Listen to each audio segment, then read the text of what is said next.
Students हम discuss करेंगे important news के बारे में। First news regarding the Bangladesh के पर्सपेक्टिव से है। बांग्लादेश के वहाँ पे पार्लियामेंट्री इलेक्शन है वो कंडक्ट हुए, जिसमें बीएनपी नाम का जो पॉलिटिकल पार्टी है उसको क्लियर विक्ट्री है वो अचीव हुआ है। बीएनपी का मीनिंग है बांग्लादेश नेशनलिस्ट पार्टी। इसके जो लीडर हैं एक्साइल का सिचुएशन में थे। रिसेंटली दिसंबर के समय ही आप देखिए कि वो रिटर्न करते हैं उसके लेटर फेज के अंदर। इनका जो मदर हैं बीएनपी का जो फॉर्मर लीडर हैं खालिदा जिया, उनका भी डेथ हुआ था। और अब इलेक्शन के अंदर बीएनपी का क्लियर विक्ट्री हुआ है। 2 बाई जो थर्ड सीट्स है वहाँ पे इनको जो इलेक्शन में जो जीत है वो मिला है। नेक्स्ट आप देखिए कि स्टूडेंट्स इलेक्शन के साथ साथ बांग्लादेश में एक रेफरेंडम को भी कैरी आउट किया गया था, जिसमें कुछ रिफॉर्म्स की रिगार्डिंग में पैकेज है कि बांग्लादेश आने वाले समय में कुछ रिफॉर्म को कैरी आउट करेगा। तो 2024 के समय बांग्लादेश का जो पॉलिटिकल लीडर हुआ करते थे शेख हसीना, उनके अगेंस्ट में एक अपराइजिंग होता है, जिसको कि बांग्लादेश जुलाई रिवॉल्यूशन के रूप से भी मेंशन करता है। वैसे जब हम वर्ल्ड हिस्ट्री को रीड करते हैं तो जुलाई रिवॉल्यूशन है वो किसके पर्सपेक्टिव से है? फ्रेंच रिवॉल्यूशन के दौरान में आप जुलाई रिवॉल्यूशन को रीड है वो किया करते हो। तो स्टूडेंट्स उसके रिगार्डिंग में जो रेफरेंडम हुआ, जिसमें 60% के आसपास जो पर्सन्स हैं जिन्होंने वोटिंग को कैरी आउट किया है वो उसको आप देखिए कि अप्रूव किए हैं उस रेफरेंडम को, आने वाले समय में जो रिफॉर्म है उसके रिगार्डिंग।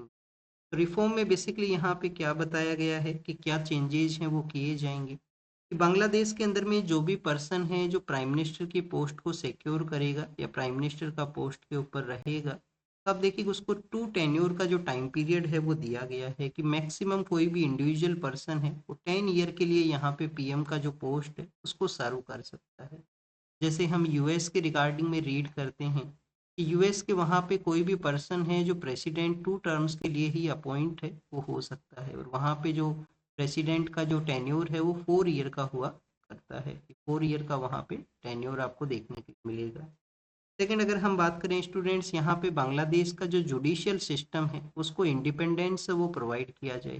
तो इंडिपेंडेंस ऑफ जुडिशरी है, इंडिपेंडेंस ऑफ जुडिशरी है, उसके रिगार्डिंग में भी यहाँ पे प्रपोजल रहेगा। फिर आप देखिए कि स्टूडेंट्स यहाँ पे जो केयर टेकर गवर्नमेंट है, अगर कोई भी जो पर्सन है वो पावर नहीं सिक्योर करता है तो उस समय जो केयर टेकर गवर्नमेंट है वो जो पावर है उसको केयर आउट करेगा। और एक जो पॉइंट है वो बाई कैमरल पार्लियामेंट के बारे में है, जैसे हमारे यहाँ पे राज्यसभा एंड लोकसभा हुआ करते हैं, तो उसी तरीके से अपर हाउस और लोअर हाउस को बांग्लादेश के वहाँ पे भी क्रिएट किया जाएगा। अब अगर हम बात करें इलेक्शंस के रोल के बारे में कि क्या इंपॉर्टेंट रोल है वो ये इलेक्शन प्रोसेस है वो प्ले करेगा। फर्स्ट ऑफ ऑल आप देखिए कि स्टूडेंट जुलाई रिवॉल्यूशन के लेटर फेज के अंदर में ये बांग्लादेश में जो अपराइजिंग हुआ, उसके बाद में वहाँ पे कयोस का सिचुएशन है। कयोस का सिचुएशन डेट मीन्स कि जो मॉब है वो स्ट्रीट को रूल करता है। काफ़ी सारी जो माइनॉरिटी कम्युनिटी है उनके अगेंस्ट में ऐसे जो केसेस सामने आए थे जब उनका मॉब लिंचिंग है उसको कैरी आउट किया गया। तो इलेक्शन का जब जब कैंपेन कैरी आउट हुआ था बीएनपी के द्वारा, तो उन्होंने इंक्लूसिव बांग्लादेश को डेवलप करने का एक विजन है वो बताया था। तो अगर आने वाले समय में वहाँ पे इंक्लूसिव सोसाइटी डेवलप होता है तो आप देखिए कि वो one kind of endorsing step रहेगा। सेकंड, आप देखिए कि जो बांग्लादेश के जो फॉर्मर लीडर हैं शेख हसीना, उनकी पॉलिटिकल पार्टी से रिलेटेड जो पर्सन हैं जो कि जेल के अंदर में हैं, तो पॉलिटिकल प्रिजनर्स को रिलीज किया जाए जिससे कि वहाँ पे रिकन्सिलिएशन का एक प्रोसेस है वो कैरी आउट हो, बांग्लादेश के अंदर में जो स्टेबिलिटी है वो वहाँ पे। तो ये तो बेसिकली आप देखिए कि इलेक्शन का इम्पोर्टेंस हुआ। यहाँ पे क्या कुछ चैलेंज भी रहेंगे क्या? बीएनपी के जो ये लीडर हैं तारिक रहमान, इनके सामने किसी तरीके से कुछ चैलेंज रहेगा? अब देखिए कि वहाँ पे जो कंजर्वेटिव आइडिया जो जो राइट विंग को जो सपोर्ट करने वाला जो ग्रुप है, जमात जमात यहाँ पे एक सिंगल लार्जेस्ट अपोजिशन पार्टी के रूप से इमर्ज हुआ है। जमात का जो कुछ पार्टीज के साथ में अलायंस था, उन्होंने 75 के आसपास जो सीट्स हैं उनको यहाँ पे सिक्योर किया है। जमात का बेसिकली आप देखिए कि वहाँ पे वुमेन्स के अगेंस्ट में जो उनका पॉलिसी हुआ करता है कि वुमेन्स को पब्लिक डोमेन के अंदर नहीं एंटर करना है, पॉलिटिकल पावर है वो भी नहीं देना है। और बांग्लादेश जो कभी की दो बेगम है जिनके बैटल ग्राउंड के रूप से हुआ करता था कि खालिदा जिया हैं और शेख हसीना है, वो वहाँ पे पावर के लिए जो बैटल्स हैं उसको कैरी आउट करते थे, इलेक्शन प्रोसेस में पार्टिसिपेट करते थे। जमात का इस तरीके से इमर्ज होना, वुमेन्स के अगेंस्ट में उनका पॉलिसी होना, ये वन काइंड ऑफ कंसर्न है उसको क्रिएट करता है। माइनॉरिटी का जो सेफ्टी है उसके रिगार्डिंग में भी क्वेश्चन है, उसको ये रेज करता है। तो फर्स्ट चैलेंज है उनके लिए यही रहेगा कि इस तरीके से जो कंजर्वेटिव जो आइडियाज़ को फॉलो करने वाले लोगों का इमरजेंस होना पावर के अंदर में, उनको किस तरीके से इनके द्वारा कंट्रोल किया जाएगा या इनको किस तरीके से एडजस्ट किया जाएगा। और सेकंड काइंड ऑफ चैलेंज ये रहेगा कि जो पॉलिटिकल इंस्टीट्यूशन है बांग्लादेश के, कि वहाँ के जो इंडिपेंडेंट इंस्टीट्यूशंस हैं उनका इस्टेब्लिशमेंट हो सके। हमारे यूपीएससी के एग्जाम के लिए आपको क्या बेसिक इन्फॉर्मेशन पता होना चाहिए? आपको इंडिया और बांग्लादेश के बारे में जानकारी होना चाहिए कि इंडिया और बांग्लादेश के जो रिलेशन है वो किस तरीके से हैं। फर्स्ट ऑफ ऑल आप देखिए कि स्टूडेंट, जो बांग्लादेश का जो इंडिपेंडेंस है उसमें इंडिया का ही लार्जली वे के अंदर में सपोर्ट था, जिसकी वजह से बांग्लादेश है वो एज ए इंडिपेंडेंट नेशन के रूप से सेटअप हुआ। नेक्स्ट अगर हम बात करें स्टूडेंट्स हमारे बॉर्डर एरिया के बारे में, तो 4096 किलोमीटर का जो बॉर्डर है वो शेयर हुआ करता है इंडिया और बांग्लादेश के बिटवीन में। अगर हम वर्ल्ड के अंदर में लैंड बॉर्डर के बारे में रीड करें तो ये fifth largest land border.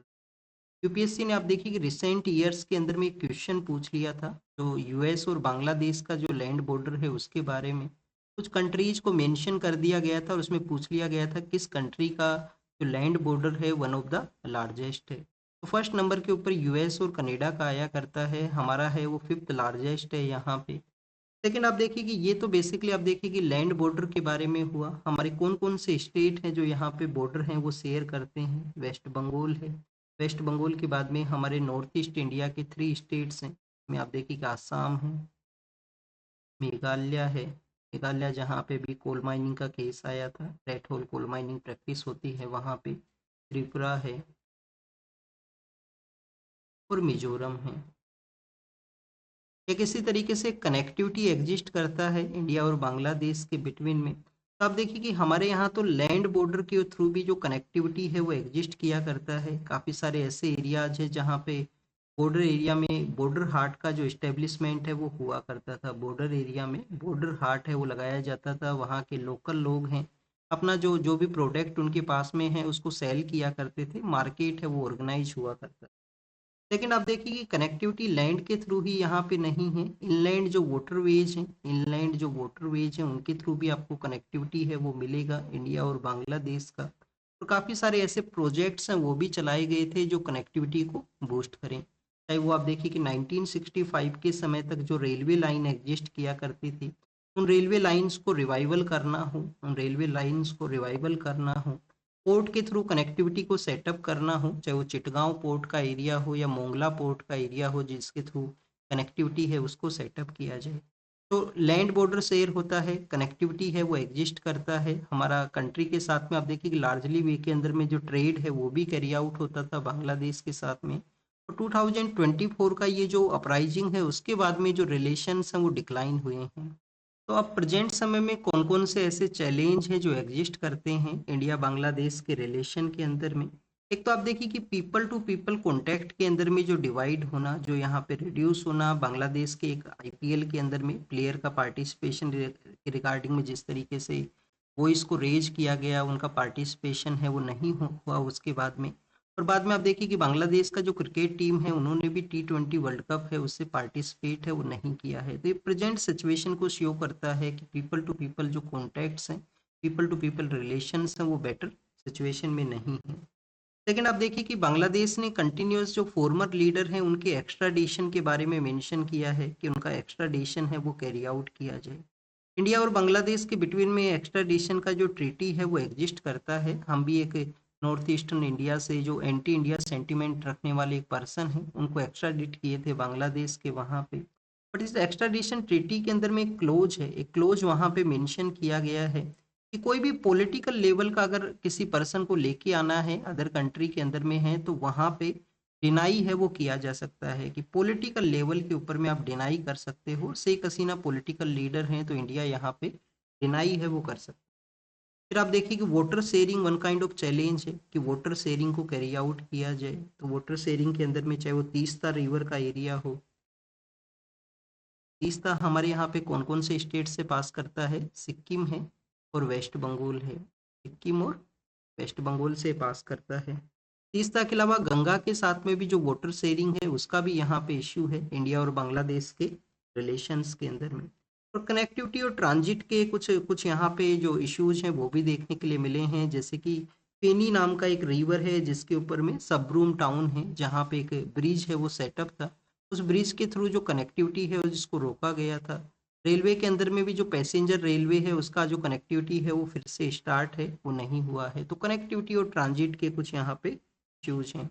Adani का एक पावर प्लांट भी है, जिस अडानी ग्रुप जो है उसका एक पावर प्लांट भी है बांग्लादेश के अंदर में, उसके रिगार्डिंग में भी यहाँ पे बोथ कंट्रीज के बिटवीन में डिफरेंस वो मिले हैं। तो ये कुछ चैलेंज हमने देखे, रिलेशंस हमने देखे, और ये जो अपराइजिंग हुआ है उसके बारे में हमने यहाँ पे रीड किया। एक और टॉपिक है स्टूडेंट्स, हमने यहाँ पे रेफरेंडम के बारे में रीड किया है। रेफरेंडम बेसिकली हुआ क्या करता है, जब हम डेमोक्रेसी के बारे में रीड करते हैं तो डेमोक्रेसी आप देखिए कि टू टाइप्स से हुआ करती है। एक जो डेमोक्रेसी का फॉर्म है वो डायरेक्ट फॉर्म है, कि डायरेक्ट जो पर्सन है वो यहाँ पे रूल मेकिंग प्रोसेस के अंदर में रहें, डिसीजन मेकिंग में पार्टिसिपेट करें। और एक प्रोसेस है इनडायरेक्ट डेमोक्रेसी, की हम किसी एक रिप्रेजेंटेटिव को इलेक्ट करें। सपोज कीजिए आपके यहाँ पे कोई कॉन्स्टिट्यूएंसी है, आप इस कॉन्स्टिट्यूएंसी से बिलोंग करते हो, सपोज कीजिए न्यू दिल्ली कॉन्स्टिट्यूएंसी से आप बिलोंग करते हो, तो इलेक्शन प्रोसेस होगा, एक पर्सन वहाँ पे पार्टिसिपेट करेगा, और उस पर्सन कोई भी बहुत सारे पर्सन पार्टिसिपेट करेंगे, और एक पर्सन वहाँ पे विक्ट्री है वो अचीव करेगा, फिर वो पार्लियामेंट में जाएगा या स्टेट का जो लेजिस्लेटिव असेंबली है वहाँ पे जाएगा, तो आपका रिप्रेजेंटेटिव है वो रहेगा। ये इनडायरेक्ट डेमोक्रेसी का फॉर्म है, इनडायरेक्ट डेमोक्रेसी का प्रोसेस है। डायरेक्ट डेमोक्रेसी में क्या हुआ करता है, एक तो आप देखिए कि उसमें रेफरेंडम हुआ करता है, कि वहाँ पे कोई भी डिसीजन लेना है, पीपल्स का ओपिनियन है वो मांगा जाता है यस एंड नो के रूप से। यस एंड नो में पीपल उस जो प्रोसेस है उसको सपोर्ट करते हैं या नहीं करते हैं। सेकंड आप देखिए कि रेफरेंडम के अलावा वहाँ पे प्लेबिसाइट कैरी आउट होता है, टेरिटोरियल एरिया के रिगार्डिंग में कोई डिसीजन लेना होगा तो प्लेबिसाइट है वो कैरी आउट होगा। तो स्टूडेंट्स वहाँ पे एक इनिशिएटिव का भी एक प्रोसेस हुआ करता है, कि जो पब्लिक है वो किसी लॉ को यहाँ पे इनिशिएट करे, पब्लिक जो है वो किसी कानून को बताए कि आप इस तरीके से आपको लॉ है वो बनाना है। जैसे आप देखिए कि हमारे यहाँ पे 2011 के समय एंटी करप्शन के रिगार्डिंग में एक मूवमेंट होता है, अन्ना हजारे हैं वो उसको लीड करते हैं, और लोकपाल को जो कॉन्स्टिट्यूट किया जाए उस तरीके से मूवमेंट एग्जिस्टेंस में आया था। पीपल्स के द्वारा उसको इनिशिएट किया गया था, जो बताया गया था कि आपको ऐसा कानून है वो बनाना है, बट हम इसको इनिशिएटिव के पार्ट के रूप से नहीं इंक्लूड करेंगे क्योंकि हमारे यहाँ पे डायरेक्ट डेमोक्रेसी नहीं है। सेकंड आप देखिए इसको एज ए प्रेशर ग्रुप के रूप से आप इंक्लूड कर सकते हो, कि प्रेशर ग्रुप ने कुछ वहाँ पे प्रोसेस को इनिशिएट किया। और एक डायरेक्ट डेमोक्रेसी के अंदर में एक प्रोसेस होता है रिकॉल का। रिकॉल क्या है, कि कोई लीडर है जो बेटर वर्किंग सिचुएशन में नहीं है तो पब्लिक उसको रिकॉल कर सकता है, उसका रिमूवल है वो कैरी आउट किया जा सकता है। क्या हमारे कंट्री के अंदर में भी डायरेक्ट डेमोक्रेसी का कोई टूल एग्जिस्ट करता है, तो आप ग्राम सभा को एज ए टूल के रूप से देख सकते हो, कि ग्राम सभा one kind of direct democracy के जो इंस्टीट्यूट के रूप से है, जहाँ पे गांव के जो सभी लोग बैठ के डिसीजन वो लिया करते हैं। नेक्स्ट अगर हम रीड करें स्टूडेंट्स, मणिपुर के बारे में है। सीबीआई के साथ, सीबीआई से जो स्टेटस रिपोर्ट है वो मांगा गया है सुप्रीम कोर्ट के द्वारा। सीबीआई जो है मणिपुर के अंदर में जो वायलेंस हुआ था, वुमेन्स के अगेंस्ट में जो वायलेंस हुआ था, हरेसमेंट के जो केसेज आए थे, तो उसके रिगार्डिंग में अपना जो स्टेटस रिपोर्ट है उसको फाइल करे, उसको यहाँ पे सबमिट करे, और जो पर्सन उसमें इन्वॉल्व हैं उनके जो फैमिली मेम्बर्स हैं उनको भी जो कॉपी है वो दिया जाए सीबीआई के द्वारा। तो मणिपुर के वायलेंस के बारे में है, एक आपको बेसिक इन्फॉर्मेशन मणिपुर के बारे में ये होना चाहिए कि मणिपुर के वहाँ पे जो लैंग्वेज बोली जाती है जिसको कि मैती या मणिपुरी लैंग्वेज के नाम से हम जानते हैं। तो क्या ये जो लैंग्वेज है वो हमारा शेड्यूल 8 के अंदर में आया करता है, क्या ये शेड्यूल लैंग्वेज का पार्ट है? जैसे स्टूडेंट्स जो कोंकणी है, मणिपुरी है और नेपाली है। आप देखिए कि ओरिजिनली हमारा जो शेड्यूल 8 है इसमें 14 लैंग्वेज हुआ करती थी, बाद में 8 लैंग्वेज है जिनको ऐड किया गया, तो प्रेजेंट समय में जो नंबर है वो कितना है, 22 नंबर है। तो इनिशियली जो लैंग्वेज ऐड होती है वो होती है सिंधी, सिंधी को सबसे पहले ऐड किया जाता है, फिर ऐड किया जाता है कोंकणी, जो कोंकण का रीजन है, महाराष्ट्र, कर्नाटका, गोवा का जो एरिया है वहाँ पे बोली जाती है, वेस्टर्न घाट के नियर बाई एरियाज के अंदर में। फिर मणिपुरी है जिसको मैती लैंग्वेज भी हम बोलते हैं, नेपाली है जो कि हमारे जो जो हिली एरियाज हैं, हिमालयाज के जो हिली एरियाज हैं वहाँ पे नियर बाई एरियाज में ये बोली जाती है। और फिर बाद में आप देखिए कि बोडो है, डोगरी है, मैथिली है और संताली है, इन 4 लैंग्वेजेस को ऐड किया गया। तो मणिपुरी जो है वो शेड्यूल लैंग्वेज है। यूपीएससी ने इससे रिलेटेड कुछ क्वेश्चन भी पूछा था अभी रिसेंट प्रीलिम्स के अंदर में। नेक्स्ट आप देखिए कि यहाँ पे सीबीआई के बारे में मेंशन है। सीबीआई क्या यहाँ पे स्टूडेंट्स सेंट्रल एजेंसी के रूप से ये कॉन्स्टिट्यूट है क्या? किसी स्टेट के अंदर में डायरेक्टली ये इन्वेस्टिगेशन को कैरी आउट कर सकता है क्या? तो स्टूडेंट्स सीबीआई का जो जो इस्टेब्लिशमेंट जो इसको किया गया, आप इसको Delhi special police establishment act के थ्रू इसको सेटअप किया गया है, कि जो कि वर्ल्ड वॉर सेकंड के समय का एक एक्ट है। उस समय भी आप देखिए कि करप्शन के कुछ केसेस सामने आए थे, तो ब्रिटिश ने इस तरीके से कानून है वो बनाया था। सीबीआई है जो उसी उसी एक्ट के अंदर में एक एक क्लोज है, एक जो क्लोज 6A है, जो मेंशन करता है कि सीबीआई को जब भी किसी स्टेट में इन्वेस्टिगेशन करना होगा तो जनरल कंसेंट है उसका रिक्वायरमेंट होगा। जनरल कंसेंट क्या है? स्टेट है वो समय समय पे कंसेंट दें कि सीबीआई इन्वेस्टिगेट कर सकता है। एवरी 6 मंथ के बेसिस के ऊपर में ये कंसेंट है वो ग्रांट होता है। क्या स्टूडेंट्स कभी किसी स्टेट ने आप देखिए कि जनरल कंसेंट नहीं दिया, तो क्या सीबीआई वहां पे इन्वेस्टिगेट कर सकता है? यस। सुप्रीम कोर्ट अगर डायरेक्शन को इश्यू करे, सुप्रीम कोर्ट डायरेक्शन को दे दे कि आपको इन्वेस्टिगेट करना ही है, जैसे अभी डिजिटल फ्रॉड के बारे में हुआ था नवंबर दिसंबर के समय में, सुप्रीम कोर्ट ने डायरेक्शन दिया था कि पैन इंडिया बेसिस के ऊपर में आपको इन्वेस्टिगेट करना है, ये डिजिटल फ्रॉड्स हैं वो क्यों हो रहे हैं, या बैंक के जो एम्प्लॉई हैं उनका भी किसी तरीके से इन्वॉल्वमेंट है क्या इन डिजिटल फ्रॉड्स के रिगार्डिंग में। तो इस तरीके से आप देखिए कि डायरेक्शन इश्यू कर दिया जाता है, तो उस समय जनरल कंसेंट का भी रिक्वायरमेंट है वो नहीं होता है। यहाँ पे वुमेन्स के अगेंस्ट में भी जो जो जो सेक्सुअल क्राइम्स हैं, वॉर का सिचुएशन में, कन्फ्लिक्ट का सिचुएशन में जो हुआ करते हैं, तो उसके बारे में भी मेंशन है। तो आपको एक नोबल नोबल प्राइज के जो विनर हैं उनके बारे में पता होना चाहिए। डेनिस मकवाजे और नादिया मुराद, नादिया मुराद और डेनिस मकवाजे टू यहाँ पे इम्पोर्टेंट पर्सनैलिटी हैं, जिन्होंने कंटिन्यूस इस वॉइस को रेज किया था कि किसी भी कन्फ्लिक्ट सिचुएशन में, किसी भी वॉर सिचुएशन में, कोई दो कम्युनिटीज के बिटवीन में कोई लड़ाई हो, कोई बैटल हो, तो उस दौरान में आप देखिए कि वुमेन्स को किस तरीके से टारगेट किया जाता है, वुमेन्स के अगेंस्ट में क्राइम है वो देखने के लिए मिलते हैं। तो नादिया मुराद और डेनिस मकवोजे वो टू पर्सनैलिटी हैं जिन्होंने इसके अगेंस्ट में वर्क किया था। वुमेन्स का जो रिहेबिलिटेशन है, उनको जो मेंटल ट्रॉमा होता है उससे सपोर्ट प्रोवाइड किया गया, और फिर उनको नोबेल प्राइज के रिगार्डिंग में नोबेल प्राइज है वो मिला है पीस का 2018-19 के समय में। नेक्स्ट अगर हम बात करें स्टूडेंट्स, मिलान एक्सरसाइज के बारे में भी है, और इंटरनेशनल जो फ्लीट रिव्यू है, इंटरनेशनल फ्लीट रिव्यू मिलान, जो कि कहाँ पे ऑर्गेनाइज होगा? विशाखापट्टनम के वहाँ पे।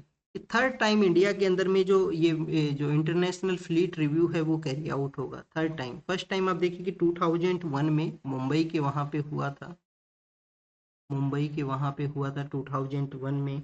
2016 के समय में ये वाईजैक के वहाँ पे हुआ था, जैक के वहाँ पे, और 2026 के समय में भी वाईजैक के वहाँ पे ही ऑर्गेनाइज होगा। क्या होगा बेसिकली इसके अंदर में? कंट्रीज अपना जो सबमरीन्स हैं, वॉरशिप हैं, और जो जो उनकी नेवल फोर्स के जो एयरक्राफ्ट हुआ करते हैं उनको लाया जाएगा, और वो अपना जो बेसिकली कोऑर्डिनेशन को कैरी आउट कर सकें, अपना जो एक्टिविटी है उनको शो कर सकें, उसके रिगार्डिंग में ये बेसिकली हुआ करता है। यहाँ पे भी इंडियन नेवी का जो एक एयरक्राफ्ट है उसको दिखाया गया है कि इंडियन नेवी का एयरक्राफ्ट अपना जो रिहर्सल प्रोसेस है उसको कैरी आउट करते हुए। नेक्स्ट आपको मिलान एक्सरसाइज के बारे में पता होना चाहिए। इंडियन नेवी है वो ये मिलान एक्सरसाइज को कंडक्ट किया करता है। 1995 के समय से ये जो एक्सरसाइज है वो स्टार्ट हुआ था। इंडियन ओशियन रीजन के अंदर में कैरी आउट होता है, और मल्टीनेशनल है, काफ़ी सारे कंट्रीज इसमें पार्टिसिपेट करते हैं। और 2 ईयर्स के अंदर में आप देखिए कि वन टाइम इसको ऑर्गेनाइज किया जाता है, एवरी ईयर नहीं होता है, 2 ईयर के अंदर में ये ऑर्गेनाइज होगा मिलान एक्सरसाइज, जो 95 के समय में स्टार्ट हुआ था। एसआईआर का जो ड्राइव है उसके बारे में मेंशन किया गया है, कुछ नंबर ऑफ वोटर्स हैं उनके नेम को इंक्लूड नहीं किया जाएगा। रिसेंटली आप देखिए कि इलेक्शन कमीशन ने भी डायरेक्शन इश्यू किया था कि जो वोटर है उसके अगर डिफरेंट डॉक्यूमेंट के अंदर में नेम है वो अलग है, स्पेल मिस्टेक है, तो उसको आप यहाँ पे एनालाइज कीजिए। और वोटर्स को आप इस तरीके से वोटिंग लिस्ट है उससे रिमूव है वो नहीं कर सकते हो मास लेवल के ऊपर में। तो ये एसआईआर के बारे में है जो कंटिन्यूस न्यूज में है। एग्जाम के लिए क्या कुछ इंपॉर्टेंट है? एग्जाम में इस तरीके से सवाल नहीं पूछे जाएंगे किस स्टेट से कितने वोटर्स हैं उनका रिमूवल हुआ है। नेक्स्ट आप देखिए कि स्टूडेंट्स, निखिल गुप्ता नाम के एक पर्सन है। 2023-24 के समय कुछ ऐसे केसेस सामने आए थे जिसमें इंडियन अथॉरिटीज का जो इन्वॉल्वमेंट है वो बताया गया था, यूएस के वहाँ पे भी और कनाडा के वहाँ पे भी। इंडियन अथॉरिटीज ने कुछ पर्सन है जिनको सेंड किया है, कोई इंडिया के अगेंस्ट में जो सेंटीमेंट रखता है उस पर्सन को एलिमिनेट करने के लिए, असैसिनेट करने के लिए। अब आप देखिए कि ऐसे ही एक पर्सन थे निखिल गुप्ता। इंडियन अथॉरिटीज ने डिनाई किया कि उनका किसी तरीके से इन्वॉल्वमेंट है, वो नहीं है। निखिल गुप्ता एक पर्सन है जिनको कि एक एक सेपरेटिस्ट जो पर्सन है पन्नू, उनको एलिमिनेट करने का एक अटेम्प्ट इनके द्वारा किया गया था। चेक रिपब्लिक नाम का जो कंट्री है वहाँ पे इनको अरेस्ट कर लिया गया था। इस कंट्री के अंदर में अरेस्ट किया गया स्टूडेंट, चेक रिपब्लिक। और बाद में आप देखिए कि चेक रिपब्लिक के द्वारा इनको एक्स्ट्राडिट कर दिया गया था यूएस के लिए। अब यहाँ पे उन्होंने कोर्ट के अंदर में गिल्टी प्लीड किया है खुद को कि उनके द्वारा अटेम्प्ट है वो किया गया था। एग्जाम के लिए क्या इंपॉर्टेंट आपको पता होना चाहिए। कनाडा के दौरान में जब वो इश्यू सामने आया था तो उस समय एक अलायंस न्यूज के अंदर में था जिसको कि हम 5 आई अलायंस के नाम से जानते हैं। 5 आई अलायंस क्या है स्टूडेंट्स? वर्ल्ड वॉर सेकंड का जब समय था, वर्ल्ड वॉर सेकंड के समय में, तो आप देखिए कि यूएस एंड यूके ने एक अलायंस को क्रिएट किया कि कोई भी इंटेलिजेंस है उसको शेयर करेंगे बोथ कंट्रीज एक दूसरे के साथ में, जिससे कि जो ग्लोबल थ्रेट है उसको एनालाइज किया जा सके। ये अलायंस कंटिन्यूस एग्जिस्ट करता है यूएस एंड यूके के साथ में। यहाँ पे आपको न्यूजीलैंड, ऑस्ट्रेलिया और आप देखिए कि कनाडा नाम का जो कंट्री है वो भी इसके पार्ट है, वो मिलते हैं। तो 5 कंट्रीज का ये अलायंस है जो इंटेलिजेंस को शेयर है वो किया करता है। यूएस के जो प्रेसिडेंट हैं डोनाल्ड ट्रंप, उनके द्वारा क्लाइमेट के रिगार्डिंग में जो रेगुलेशंस हुआ करते थे उनको डिसमेंटल किया गया है, उनको कंटिन्यूस कंडेम किया गया है। बट आप देखिए कि उनके इस तरीके से एक्शंस हैं, ग्लोबल जो इंस्टीट्यूशंस हैं वहाँ से भी उनका विड्रोवल है, चाहे वो WTO से विड्रोवल हो उनका, यहाँ पे सॉरी WHO से उनका विड्रोवल हो। WHO से विड्रॉल के अलावा आप देखिए कि जो क्लाइमेट का जो ट्रीटी था COP21, जिसको हम पेरिस एग्रीमेंट बोला करते हैं, उससे भी उनका विड्रॉल है। तो उनके जो ग्लोबल जो आप देखिए कि एक जो कंसेंसस को डेवलप करने वाले जो यहाँ पे जो भी डेवलपमेंट रहे हैं रिसेंट ईयर्स के अंदर में, उससे यूएस के प्रेसिडेंट का कंटिन्यूस विड्रॉल है। काफ़ी सारे इंस्टीट्यूशन से विड्रॉल किया गया है। एग्जाम के लिए क्या कुछ इंपॉर्टेंट है? ज़्यादा कुछ इंपॉर्टेंट इंफॉर्मेशन नहीं है। फिर आप देखिए कि तमिलनाडु में इलेक्शंस होंगे, वहाँ के जो चीफ मिनिस्टर हैं उन्होंने एक स्कीम या जो सपोर्ट है उसको अनाउंस किया है जिसमें 5000 जो मनी है वो प्रोवाइड किया जाएगा।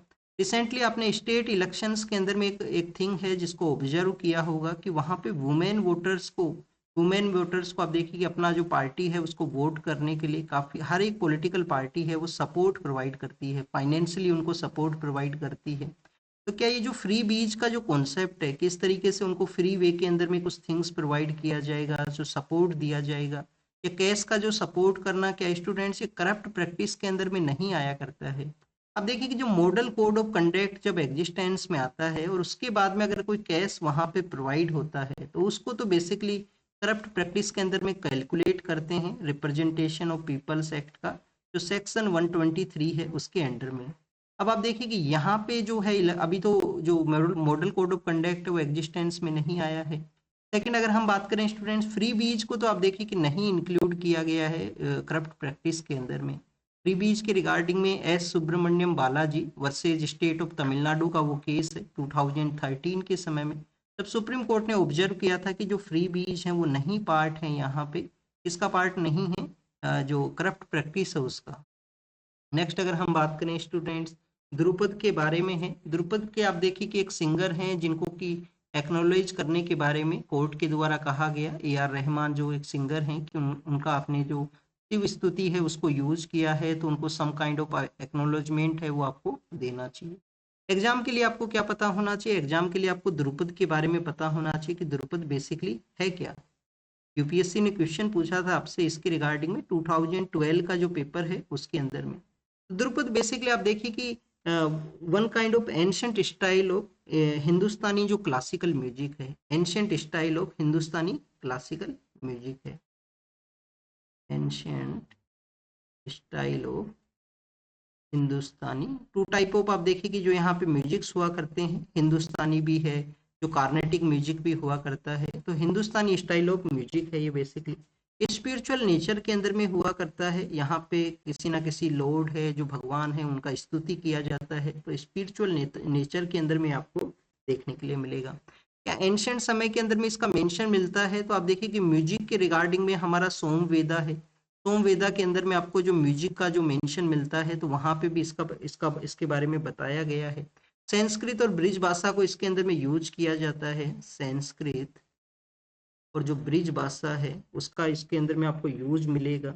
और आप देखिए कि ये जो जो ध्रुपद का जो एंशंट हिंदुस्तानी जो म्यूजिक का ये प्रैक्टिस है ये डिक्लाइन फेज के अंदर में था, पर मेडिवल हिस्ट्री के दौरान में इसको रिवाइवल किया गया। जो मुगल रूलर्स हैं, मुगल रूलर्स और राजपूत जो किंगडम्स हैं, मुगल रूलर्स और राजपूत किंगडम्स के द्वारा इसका रिवाइवल है वो हुआ था। इसको फिर से आप देखिए कि मेन डोमेन में लाया गया था। और इसके अंदर में दो प्रैक्टिस हुआ करती हैं। एक प्रैक्टिस आपको मिलता है अल्फ, अल्फ नाम से एक प्रैक्टिस होता है।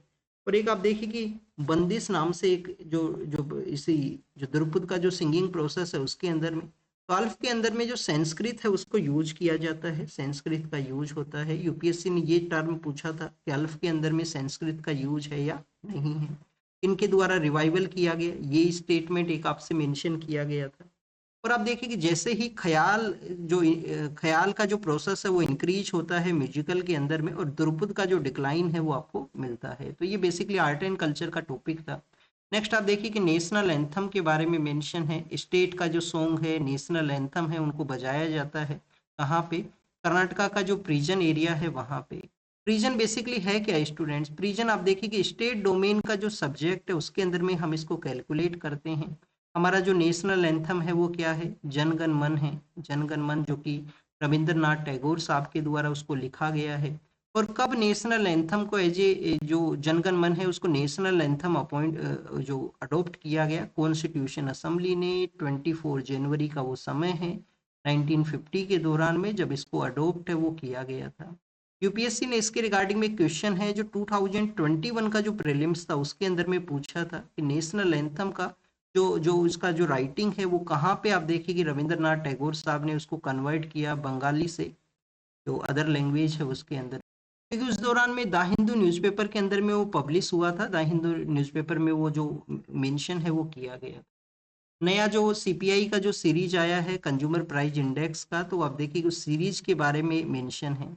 हमारे कंट्री का जो माइक्रो इकोनॉमिक पर्सपेक्टिव है उसको एनालाइज करने के लिए नया सीरीज के अंदर में बेस ईयर को भी चेंज किया गया है। वो जरूरी भी था कि प्रेजेंट कंटेक्स्ट में जो कंजप्शन है उसको यहाँ पे बेटर वे में आप देखिए कि कैप्चर किया जा सके, रेगुलेट किया जा सके। आने वाले समय के अंदर भी क्या माइक्रो इकोनॉमिक्स के रिगार्डिंग में कुछ चेंज होगा? यस स्टूडेंट, जीडीपी सीरीज का भी आप देखिए कि चेंजेस किया जाएगा। मई का जो मंथ है उस समय आईआईपी इंडेक्स है उसके अंदर में भी चेंजेस हैं वो यहाँ पे रहेंगे, जैसे कि प्रेजेंट कंटेक्स्ट का जो बेटर एनालाइज है वो किया जा सके, बेटर जो पर्सपेक्टिव है उसको कैप्चर है वो किया जा सके। फिर अगर हम बात करें सीपीआई सीरीज के बारे में, तो आप देखिए कि टोटल नंबर ऑफ जो आइटम्स हैं उनको इंक्रीज किया गया है, चाहे वो गुड्स के आइटम्स हो यहाँ पे, या आप देखिए कि सर्विसेज के जो आइटम्स हों, गुड्स हों सर्विसेज हों, उनका यहाँ पे नंबर ऑफ आइटम्स हैं वो इंक्रीज हुए हैं। अगर हम सेक्टर वाइज देखें तो फूड का जिस तरीके से वेटेज हुआ करता था वो फूड वेटेज भी आप देखिए कि यहाँ पे डिक्लाइन हुआ है। फूड सेक्टर को जितना वेटेज दिया जाता था उसके अंदर में भी यहाँ पे डिक्लाइन हुआ है।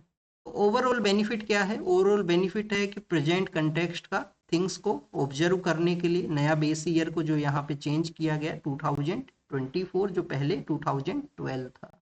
नेक्स्ट अगर हम बात करें पंचशील पैक्ट के बारे में, हमारे जो सीडीएस है उन्होंने कहा है कि जैसे इंडिया आप देखिए कि जो तिब्बत का जो एरिया है, तिब्बतियन जो प्लेट्यू है उसको आप देखिए कि इंडिया रिकॉग्नाइज करता है, और उसके बाद में किस तरीके से चाइना के द्वारा अटैक किया गया, उन सब जो जो अर्लियर फेज का जो सिचुएशन है इंडिया चाइना का उसके बारे में यहाँ पे मेंशन है।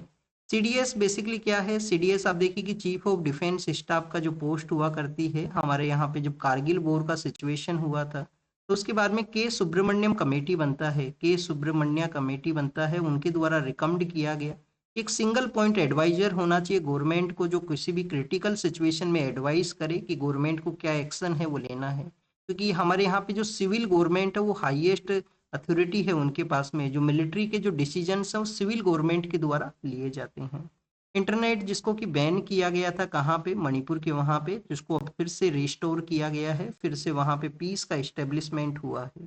तो नागा जो नाम का जो ट्राइब है और कुकी एंड जो नाम का जो ट्राइब है उनके बिटवीन में एक कन्फ्लिक्ट हुआ था, तो जिसकी वजह से वहाँ पे इंटरनेट है उसको सस्पेंड कर दिया गया था। नेक्स्ट अगर हम बात करें स्टूडेंट टेलीकॉम के बारे में है, बेसिक इन्फॉर्मेशन आपको क्या पता होना चाहिए, आपको यही पता होना चाहिए कि टेलीकॉम सेक्टर के अंदर में जो स्पेक्ट्रम्स हुआ करते हैं वो टेलीकॉम सर्विस प्रोवाइडर के नहीं होते हैं। तो बेसिकली इसको कॉमन गुड का पार्ट बताया गया है सुप्रीम कोर्ट के द्वारा कि स्पेक्ट्रम है वो कॉमन गुड का पार्ट है, जिनको कि आप यहाँ पे लिक्विडेशन प्रोसेस के थ्रू नहीं कैरी आउट कर सकते हो। तो ये स्टेटमेंट आपको याद रखना है कि स्पेक्ट्रम है वो कॉमन गुड्स का पार्ट है, किसी भी टेलीकॉम सर्विस प्रोवाइडर का पार्ट है वो नहीं है। न्यूक्लियर सेक्टर के रिगार्डिंग में जो शांति का जो एक्ट आया उसके बाद में जो अडानी ग्रुप है एक प्राइवेट बिजनेस ग्रुप है, उनका भी एंट्री हुआ है न्यूक्लियर पावर सेक्टर में, तो एग्जाम के लिए नहीं इंपॉर्टेंट है। एंट्री हुआ है, बस आपको ये पता होना चाहिए एक्ट जो है वो प्राइवेट प्लेयर्स के पार्टिसिपेशन को इंक्रीज करता है। नेक्स्ट अगर हम बात करें स्टूडेंट्स, हमारे यहाँ पे जो डोमेस्टिक मार्केट है उसको स्टेबलाइज करने के लिए, जो एक्सपोर्ट को कैरी आउट करने के लिए वीट का जो एक्सपोर्ट है उसको अलाउ किया गया है गवर्नमेंट के द्वारा। वीट भी है, शुगर का भी कुछ पार्ट है। कभी आप देखिए कि हमारा जो कंट्री है वो बाहर से आने वाले गेहूं के ऊपर डिपेंड करता था। बाद में हमारे जो जो पॉलिसी मेकर्स हैं उन्होंने इस तरीके से ग्रीन रिवॉल्यूशन को कैरी आउट किया कि हम सेल्फ सफिशिएंट हैं प्रेजेंट समय में। काफ़ी सारे जो पुअर पर्सन है कंट्री में उनको गवर्नमेंट जो है वो ग्रेन्स प्रोवाइड करता है, और अदर कंट्रीज को भी हम एक्सपोर्ट किया करते हैं। और कभी हम PL 480 नाम का जो यहाँ पे जो सपोर्ट है उसके ऊपर डिपेंड है वो हुआ करते थे। न्यू एजुकेशन पॉलिसी में जिस तरीके से इंडिजीनियस लैंग्वेज को प्रमोट करने के लिए कहा गया है, तो उसी के विजन के थ्रू मेडिकल सेक्टर का भी एक डिक्शनरी को डेवलप किया जाएगा, जिसमें इंडियन लैंग्वेज का जो टर्म है उनको यूज करते हुए वहाँ पे इंडिजीनियस लैंग्वेज के अंदर में ये डिक्शनरी है वो रहेगा।